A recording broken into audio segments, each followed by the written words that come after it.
ভিক্ষুক রাস্তা দিয়া যায় আর জমিদারের পুত্রবধূও যায়।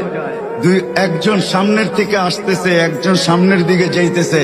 দুইজনের ক্রসিং এর সময় ভিক্ষুকের গায়ের কাদা জমিদারের পুত্রবধূর গায়ে লেগে গেছে। সে দুনিয়া আন্দার করে ফেলছে, স্বামীকে ডাইকা নিয়ে আসছে, বলছে ভিক্ষুক আমার কাপড় নষ্ট করে দিছে। সে শুধু ভিক্ষুক ছিল না, বৃদ্ধ ছিল। বৃদ্ধ ছিল না শুধু, জীর্ণ ছিল, শীর্ণ ছিল। শরীরে কাপড় ছিল না, ফাটা চিরা কাপড় ছিল। পায়ে জুতা ছিল না, পেটে ভাত ছিল না। জমিদারের পুত্র সইতে পারে নাই, যৌবনী শক্তি সয়তো সয় কি কইরা তার স্ত্রীর গায়ে ভিক্ষুকের কাদা। বস সমগ্র শক্তিকে হাতে জমা করা, একত্র করা বৃদ্ধের গালে বসায়। বৃদ্ধ কিচ্ছু বলে নাই, শুধু উপরের দিকে তাকায় দুই তিনটা শব্দ উচ্চারণ করছেন। শব্দগুলা হলো ইয়া মাল্লা তারা হলো ওয়ুন, ও আল্লাহ চোখে দেখা যায় না।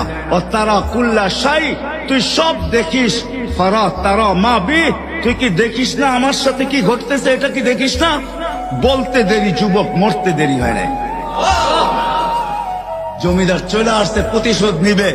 বৃদ্ধের একদিকে মুস্কি হাসি, একদিকে বলতেছে প্রেমের খেলা এমনই হয়। জিজ্ঞাসা করছে কিসের প্রেমের খেলা রে? বলছে ওর প্রেমিকার গায়ে আমার কাদা লাগছে, পায়ের কাদা লাগছে, ও সইতে পারে নাই। যৌবনী শক্তি দিয়ে আমার বৃদ্ধ গালে বসায় দিছে। আমাকেও একজন ভালোবাসে, সেও সইতে পারে না, সেও সইতে পারে না। ও তো থাপ্পড় দিয়া খেলতো, সে জান নিয়ে নিছে, জান।